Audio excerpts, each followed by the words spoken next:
Hola, bienvenidos a Parte del Arte. Hoy nos damos el lujo de tener a ADN de actor de movida, ¿no? Porque para arriba y para abajo hay generación de actores en esta familia. ¿Qué tal, Gustavo Lupi? ¿Cómo estás? Muy bien, ¿cómo andás vos? Bien, bien. Ahora estás como en el medio, ¿no? Ya soy hijo y padre. Padre, claro, es un tema. Hijo de y padre de. Pará, una cosa, antes fue toda tu vida. Vos sos el hijo de Federico. Exacto. Bueno, ahora vos sos el papá de Juan. ¿Cómo se lleva eso? Bien, qué sé yo, uno se acostumbra, es lo que me ha tocado. ¿Qué vas a hacer? No se puede pelear contra eso. Y cuando vos viste que enfilaban, porque encima todos te enfilaban para el lado artístico. Todos, sí. Sin ningún abogado, ninguno médico, un militar. Un político, claro, un ¿no? político, un cura. Alguien que haga algo.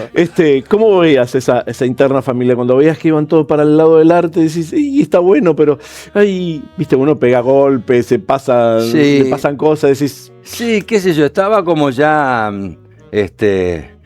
no digo resignado, pero era natural, porque además, claro, qué sé yo, mis hijos varones, por el lado de la madre también, el claro, tío es actor, la madre es artista plástica, el abuelo era una especie de showman, aparte de ser abogado, entonces como que tenían toda esa onda de sigamos con esto.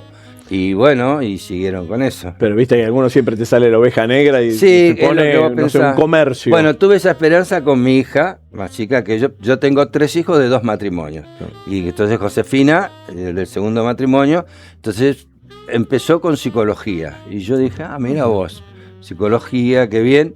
Y nada, a los 6 meses largó todo y ahora es stand-upera. Claro, cierto. Ahora es re stand-upera, y está muy metida con eso. Y entonces dije, bueno, ya, ¿qué vas a hacer? Los 3 salieron. El mayor es bailarín en el Colón, Juan es actor y Josefina es stand-upera. ¿Y cómo era tu infancia? ¿Cómo fue? ¿En La Plata? En realidad en Berisso. Yo nací en La Plata, pero vivíamos en Berisso. Yo viví en Berisso hasta los 8 años y a los 9 ya definitivamente acá en Buenos Aires. Bueno, allá nada, allá era... ¿Todo el día en la calle? Todo el día en la calle, en la vida de pueblo, no pasaba un auto, jugábamos en la calle, salía mi mamá a las 5 de la tarde a merendar, caían varios colados. Claro, ¿no? Varios colados, después bañarse y nada. Y después acá en Buenos Aires era distinto. Lo distinto a mis otros compañeros de colegio era que mis padres estaban separados. Claro. Yo estoy hablando de los años 60, que para esa época no era muy común. Entonces, los fines de semana yo iba con mi viejo al teatro, y que él estaba con el clan Stivel, y también eran todos separados. Entonces, por ejemplo, los domingos era el día de los hijos de. Claro. Entonces, todos los hijos de David Stivel, de Bárbara, nos juntábamos en los camarines y rompíamos las bolas en los camarines. Hacían una pandilla, imagino, sí, ¿no? hacíamos una y usaban pandilla. La ropa. Bueno, pero ese era el patio de juegos, claro. o ir a los canales. Claro. Iba a grabar, entonces yo iba con mi viejo, por ejemplo, te digo cosas que me encantaban. Mi viejo grababa Cosas Juzgadas el mismo día, y en el estudio de al lado estaban los uruguayos con Upumor, bueno, no se llamaba Upumor por aquella época, ¿no? Telecatapluna. Y entonces me encantaba ir a ver a los uruguayos, porque qué sé yo, eran... Y a ver, y vos has sido premiado, has ganado Martín Fierro como director de televisión. ¿Cómo se hace para sacar lo mejor de una madera? Digo, cuando un actor es de madera pregunta. Y vos decís, ¿y cómo hago con esto? ¿Qué invento? ¿Qué plano le hago? ¿Lo tomo de nuca para que no se vea que no puede decir nada? Mira, el problema es el siguiente, como director te lo digo, a veces te puede tocar un actor no preparado, una madera, un petiribí, o como muchas veces dice, un charango, mitad animal y mitad madera. Esa no la tenía. No, hermoso. Este es un charango. Me ha tocado actores limitados como actores, pero estaban interesados. Entonces, al estar interesados, el tipo busca. Y cuando el tipo busca, vos como director podés de pronto encontrar una beta.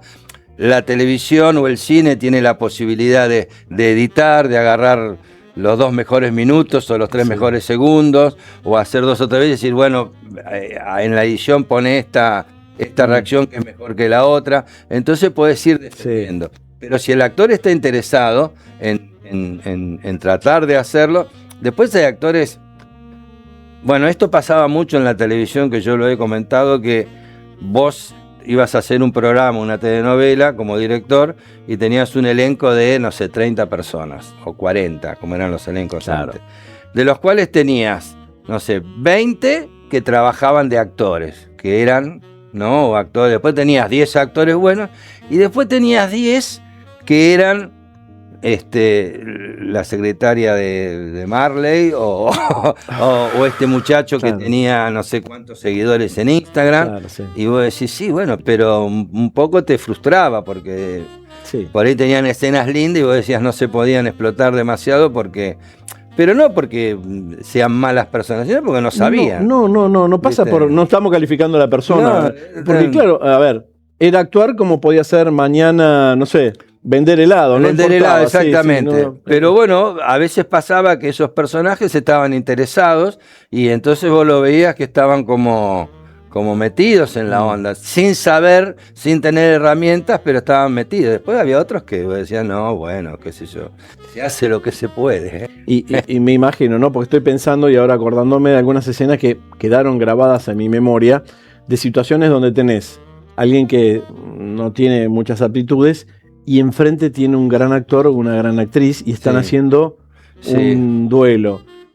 Es desesperante esa situación, ¿no? Porque queda muy en evidencia. Y vos como director decís, qué pena porque esta escena, si el otro pudiera devolver bien la pelota, sería un pelotero bárbaro, pero nada, y vos ves que el actor bueno, experimentado de calidad, al final la está haciendo sola. O sea, está... haciendo reacciones que el otro no le da, haciendo cosas como para sostener... haciendo los dos papeles. Claro, como para sostener la escena. Claro. ¿Entendés? Que a veces por ahí al público se le escapa esas cosas, es muy sutil. Pero vos grabando lo ves y después cuando estás con el actor... a mí me ha pasado actores que dicen, tengo una escena, bueno. Y sabían que tenían que hacer una escena con alguien que no les copaba, pero la hacían. Iban y la hacían. Profesionales, o en el peor de los casos ponían el oficio. Claro. Bueno, lo hago desde el oficio. Entonces ya desde el oficio zafaban. ¿Y qué te llevó a vos a dar el salto de por algún momento dejar de ser el actor y pasar a dirigirlos con las cámaras? Bueno, muchas cosas. Porque no es que pasaste a ser director teatral, fuiste a cámara. Fui a cámara, sí, me gustaba mucho la televisión. Mira, tenía que ver un poco con toda una circunstancia personal que era, yo estaba trabajando como actor, sobrevivía con el oficio en un momento muy difícil porque el medio no me lo hacía fácil, hacer el hijo de quien era. Claro. Entonces, nunca sabía si la pelota era para mí o era para mi viejo. Si lo hacía bien era porque era el hijo de Lupi, si lo hacía mal labura porque es el hijo de Lupi. Entonces tenía que convencer a la gente, cuando digo a la gente digo a los productores de que yo valía la pena.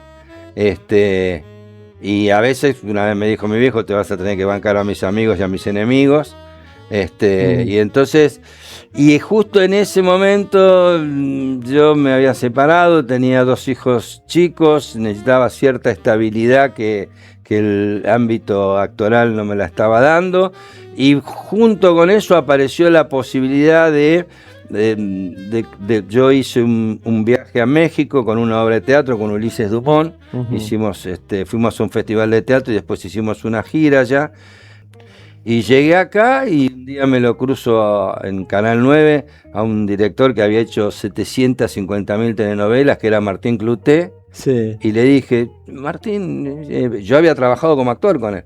Martín, digo, a mí me interesaría, porque no había escuela de dirección en esa época. Me dijo, bueno, vení, empezó a laburar conmigo como asistente, y entonces le empecé a llevar la valija, y después me dejó dirigir, me empezó a enseñar cómo era la puesta en escena, qué es lo que convenía, que eso es así, cómo era el estudio, y después una escena de exteriores, una escena de piso, un exterior, y así fui metiéndome, y bueno, y eso también me dio una contención. Porque podía utilizar todo lo que yo había aprendido. Claro, ¿y qué pasa con esa dualidad de ser el que manda en la escena con ser uno de los engranajes de una escena, digamos? te ponías en el lugar del actor también. Sí, una de las cosas que yo primero aprendí como director y que me costó un poco, más allá de la cosa técnica, de la puesta de cámara, sobre todo eso, pero una cosa que a mí me costaba mucho era tratar de ser objetivo con la escena. Porque es muy fácil caer en cómo la haría yo. Claro. Entonces yo te explico cómo la haría yo, pero yo soy yo y vos sos vos. Entonces yo tengo que ver qué es lo que tenés vos para hacer para la escena, no lo que yo haría. Porque si te digo lo que yo haría, te estoy marcando algo que a lo mejor no tiene nada que ver con vos. Entonces eso al principio me costó. Cuando logré darme cuenta de eso, cuando logré ver qué es lo que sí tiene el otro y qué es lo que puede aportar el otro, me empezó a ir mucho mejor como director, ¿no? Empecé a tener más feedback con los actores. No me acuerdo qué director lo dijo, que decía que no le daba indicaciones, le daba el guión. Sí. Bueno, Almodóvar tiene algo de eso hace poco. Hacelo como te surja. Y en base a lo que recibía, ahí iba aportando. Exactamente. Y está bueno. Lo que pasa es que el director de actores, a lo mejor en teatro, por eso hay una diferencia entre actuar para la tele, para las plataformas o para el cine que para el teatro. En el teatro vos sufrís un proceso. Hablás con el director, si el autor está vivo, hablás con él. Qué quiso contar, por qué lo contó así, qué quiere contar el director, empezás a probar qué funciona y qué no funciona. Y en cine el director o tiene una idea, qué es lo que necesita y sale a buscar eso que necesita. Claro. En el próximo bloque me vas a hablar de dos clásicos y ya vamos a ver por qué hablamos de dos clásicos. Antes de ir al corte, brindo por Marcelita de la Nueva San Telmo, que nos manda unas cosas riquísimas para la previa, el post programa. Ya venimos, no se vayan, seguimos con Gustavo Lupi.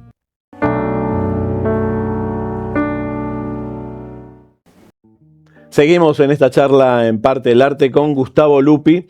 Y antes del corte dije que íbamos a hablar de dos clásicos. Así es. Vamos por el primero, que es El Amateur. Estamos aquí con Lopecito, uno de esos dos protagonistas tan humanamente queribles. La obra ya era conocida, se venía la segunda vuelta. ¿Esperaban lo que pasó? Después de la película, después de todo. A mí me sorprendió mucho cuando Mauricio me llamó y me dijo que quería hacer eso. Pero por otro lado, conociéndolo a Mauricio, que si bien respeta sus impulsos, no, digamos, se los estudia, ¿no? Es una persona que reflexiona sobre que reflexiona sobre que reflexiona. Entonces, cuando él me dijo tan convencido que quería hacer el Amateur, yo acepté porque también me contó que él le veía a la obra cosas que ahora tenían mucho que ver. Y es verdad, y la obra tenía cosas que hoy en día dan muy bien. Me acuerdo que lo acompañé, a él le entregaban el premio Conex y nos encontramos con Beto Brandoni. No. Y Beto lo miró y le dijo: pibe, pibe, ¿vas a hacer de vuelta el Amateur? ¿Vos estás loco? Sí, lo voy a hacer. Haces bien. Después de haces bien. Así que nada, me encantó, me parece que la obra, lo que hicimos en esta versión fue peinarlo un poco en el sentido de sacar, como decíamos, las inseguridades del autor, que es el propio Mauricio, ¿no?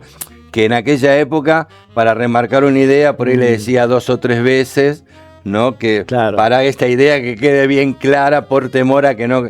Y ahora te das cuenta que queda claro y que no hace falta repetir esto y que no hace falta... Entonces la obra la hace un poco más dinámica, la dinamiza y ese dinamismo también le da una comprensión como más compacta, como más global. ¿Y en dónde radica el éxito, según vos, del Amateur? ¿Por qué pega tan fuerte? ¿Por qué uno se engancha tanto con esos dos personajes, Pájaro y Lopecito? Yo creo, mira, vos sabés que Mauricio inventó una cosa, que lo hace en todos sus espectáculos, que es el teatro con garantía. Es decir, él te espera a la salida de la función y si no te gustó el espectáculo, él te devuelve el importe de la entrada. Entonces la costumbre es terminar la función, vestirnos rapidísimo y salir afuera a saludar a la gente. Y, a ver, también hay una cuestión de generosidad, porque el sueño es de uno. El sueño es de uno, exactamente. Y el otro se entrega al sueño del otro. Se entrega y se puede sumar, porque también esta es otra, ¿no? Muchas veces uno puede sumarse al sueño del otro. Y no deja de tener su individualidad. Y puede hacer de ese sueño un sueño colectivo. Sí. Que sería genial que pudiera pasar en el país. Sí, no, en estas épocas yo pensaba. Y en las familias, mirá lo que te digo, en las familias. Claro, pero ya ni siquiera tiene que ver con una cuestión política. En estos tiempos donde todo es material, todo se guandanarizó, todo es qué cartera tengo, qué zapato tengo, es muy loco, sí, ¿no? Sí. Y que esos ya no son los 15 minutos de fama de Andy Warhol, sino que son los 5 minutos de un like. Un like. Y yo creo que tiene que ver con eso, yo creo que realmente tiene que ver con eso, porque uno puede sumarse al sueño de otro y puede convertir entre los dos un sueño y vivirlo y estar y convertirlo en propio. Y me parece que también nos ha pasado eso, porque uno siempre en alguna relación se ha colado en el sueño de otro y va acompañado. No digo ya si cuando formás una pareja o una cosa así, pero con algún amigo en algún emprendimiento, en algo uno ha apoyado y lo ha vivido como propio la lucha de alguien. Sí. Y eso me parece que es bueno. Entonces me parece que la gente se identifica con eso. Por eso hace que la obra pegue tanto o guste tanto, y en distintos públicos y en distintos lugares, porque hemos hecho función en Montevideo, en Miami, en Caracas. Y en todo el país también. Y en todo el país. Y entonces es interesante, sí. Hablaba del otro clásico también, y uno tiene cierta debilidad, porque estamos hablando de palabras mayores. El Negro Fontana Rosa. Estás con el espectáculo Humor del Negro. Humor del Negro, sí. Son 4 obras cortas son 4 cuentos que se convirtieron en obras de Fontana Rosa, que bueno, que tienen eso que a nosotros nos gusta tanto, que es la descripción radiográfica de un ser nacional. Claro, ¿no? Sí. Y los conflictos que plantean son a veces tan absurdos y tan que lo convierten en cómico, o tan dramáticos que lo convierten en algo cómico. Sí. Y además él fue una persona muy muy asequible, muy querible, muy sensible, que tenía una mirada muy de mucho amor sobre la gente y sobre sus personajes. Hace muchos años, cuando Alfonsín ganó las elecciones, había un actor, en el año 1982. Claro, un actor, Carlos Carela, se había ido a ver el resultado de las elecciones a la casa de Gorostiza, y saliendo, que era un actor de teatro, y saliendo se cayó y se lastimó la pierna. Entonces estaba con la pierna enyesada, y yo fui a saludarlo, iba a visitarlo cada tanto. Y él me dice, mira, dice, acá hay este tipo Fontana Rosa que escribió este libro, que es teatral, yo no entiendo cómo no hay autores que escriban estos libros. Y yo le digo, esto es sensacional. Y entonces en aquel momento con Gustavo Garzón y otros actores, y se lo llamamos y le preguntamos, qué sé yo, y yo tenía que hacer un viaje a Rosario, le digo, bueno, lo llamamos, lo llamé a Fontana Rosa, no había celulares, nada, fui a Argentores, pedí el teléfono, sí, lo llamé y el tipo me dijo, bueno, cómo no, y me citó en el Cairo, en el viejo Cairo. Entonces yo fui y estuvimos charlando y le conté, mirá, somos unos actores, así que queremos hacer unas... ¿Qué fue, la Mesa de los Galanes? Mucho antes de la Mesa de los Galanes. Y que había sacado el primer libro, El Mundo Vivido Equivocado. Él sacó unas novelas primero, bestseller, y la del Área 18, claro. Secreto, sí. Y este era un libro de cuentos, El Mundo Vivido Equivocado. Y me dijo, bueno, a ver cómo lo hacen, qué sé yo. Entonces le conté lo que pensábamos hacer, hablamos un par de veces por teléfono y nos dio el permiso sin ningún inconveniente. Después su material se hizo, lo hicieron otros actores y se hizo en varios lugares. Pero me acuerdo yo Claro, uno acostumbrado a ir a pedirle el material a un autor que te mira como dónde lo vas a hacer.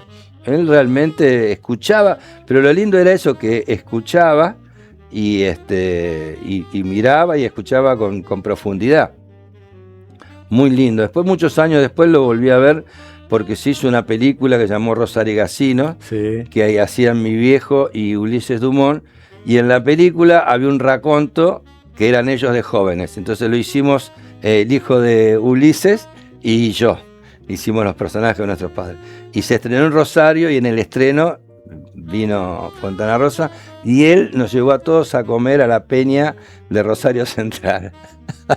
Que aparte, bueno, característica del negro Fontana Rosa, fanático mal de Rosario Central. Sí. No solo hacía chistes gráficos, sino que escribía genial. Colaboraba con Lelutier, o sea, todo a favor. Lelutier estrenaban en Rosario sus espectáculos porque laburaban con él primero. Y es memorable su discurso en el Congreso de la Lengua sobre las malas palabras. Por favor, recomiendo que lo busquen porque es... La gente se moría, era increíble. Era increíble. Y además con la simpleza con lo que lo decía, porque no se hacía el erudito. No. Él iba hablando como diciendo, pero es muy interesante. Y a ver, y hablando de subirse al sueño, y con esto terminamos, pues si no tenemos para un buen rato. Sí, yo me doy a la lengua. ¿Quién se subió al sueño? Supongo que tu hijo se subió al sueño tuyo, ¿no? Mira, esto fue muy interesante porque él está con vos, Juan Lupi. Claro, nosotros hicimos para un ciclo de microteatro una cosa de Fontana Rosa. Ajá. Y por otro lado, otros actores... Urtiz Berea y Fede Donofrio hicieron otro cuento de Fontana Rosa. Y bueno, apareció la idea, ¿por qué no nos juntamos? ¿Por qué no lo hacemos? Pero esto acá se podría hacer un espectáculo. Lo probamos en un par de lugares puntuales y sí, funcionó, pero tendríamos que hacer así, y se armó el espectáculo.